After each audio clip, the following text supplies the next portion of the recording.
شايفين الجمال؟ شايفين الكريمة طالعة من كل حتة والمنظر مغري قوي ازاي؟ يلا نعمل وصفة جميلة وقمر قوي كده وسهلة ومن غير فرن ولا بيض ولا اي مكونات مكلفة. بالعكس هتطلعي حلو يكفي تقريبا 8 اشخاص او اكتر، بمكونات بسيطة جدا جدا جدا، والنتيجة هتعجبك وهترضيكي جدا. الحلو بتاعنا النهاردة سهل بسيط من غير فرن من غير بيض. انا هشتغل النهارده ببسكويت متعوده اجيبه. البسكويت ده بيبقى باكو كده كبير، بسكويت شاي، وانا هستخدم النهارده عبوتين منه. فضيت بواكي البسكويت كلها، هبدا بايدي كده اكسرها.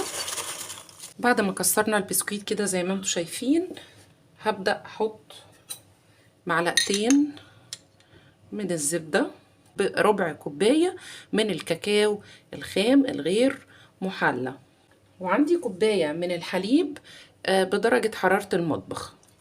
أبدأ أستخدم إيدي وأعجن كل ده مع بعضه.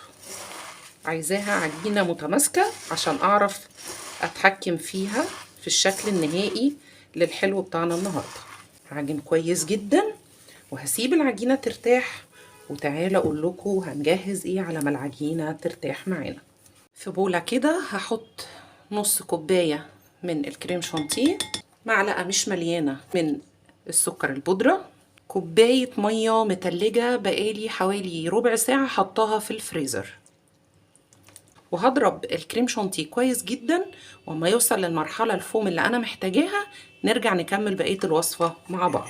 لما ضربنا الكريمة ووصلت معانا للقوام الهش ده، هنحط الكريمة في التلاجة لحد ما نشوف هنعمل ايه في المكونات اللي احنا خليناها متجانسة مع بعض دي، ونجيب ورقتين زبدة نجهزهم وتعالوا نشوف هنعمل مع بعض ايه. وانتي بتعجني لو لقيتي المحتويات دي بتلزق في ايدك، زودي معلقة من الزبدة السايحة. هجهز معايا ورقة من الزبدة احطه كده وابدأ افرد. هجيب ورقة تانية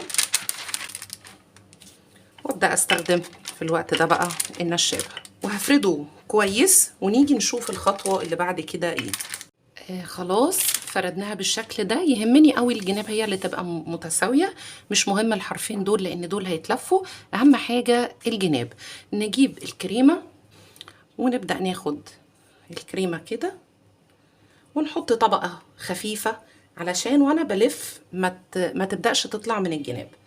احنا ممكن نعمل كمية كريمة اقل من كده، لان يا جماعة بصوا الكريمة تقريبا زي ما هي، فاحنا نقدر نشتغل بقى بدل على نص كوباية كريمة بودر نقدر نشتغل على ربع، والربع هياخد معانا نص كوباية مية متلجة. هغطي كويس المسطح كله كده. انا النهاردة هحط كريسبي شوكولاتة، بيبقى طعمه حلو قوي في الحاجات دي. ممكن نحط وحدات فراولة، على فكرة الفراولة مع الشوكولاتة والكريمة بيبقوا حاجة عظيمة قوي. بالراحة كده، الموضوع محتاج ايه؟ محتاج هدوء علشان خاطر تطلعي نتيجة كويسة.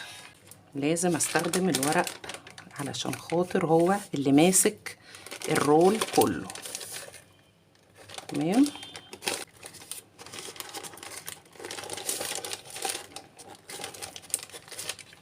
بعد ما لفينا الرول مع بعض بالشكل ده هندخله التلاجة بالراحة، نمسكه بالراحة نحطه على صينية وندخله التلاجة ساعة. وما يبدأ يتماسك والبسكويت يبدأ يتماسك ويتجانس أكتر وأكتر مع الكريمة والشوكولاتة، هبدأ أطلعه ونقطعه ونشوف شكله النهائي إيه.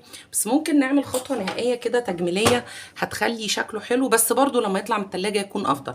يلا ندخله التلاجة نسيبه ساعة أو ساعتين، كل ما يكون في التلاجة يقعد وقت أكبر كل ما هيطلع معانا نتيجته كويسة جدا. طلعنا الرول من التلاجة، نبدأ بقى نعمل فيه وردات كده بكيس الحلواني. تقدري تحطي صوص شوكولاتة، تقدري تزيني بالطريقة اللي تعجبك. أنا شايفة إنها بحركة بسيطة كده بكيس الحلواني طلعنا شكل لطيف. أتمنى يكون الفيديو عجبكم. لو الفيديو عجبكم اعملوا شير ولايك، وتابعوني على قناة اليوتيوب وصفحة الفيسبوك للشيف شيماء ممدوح، وأشوفكم في وصفة جديدة قريب إن شاء الله.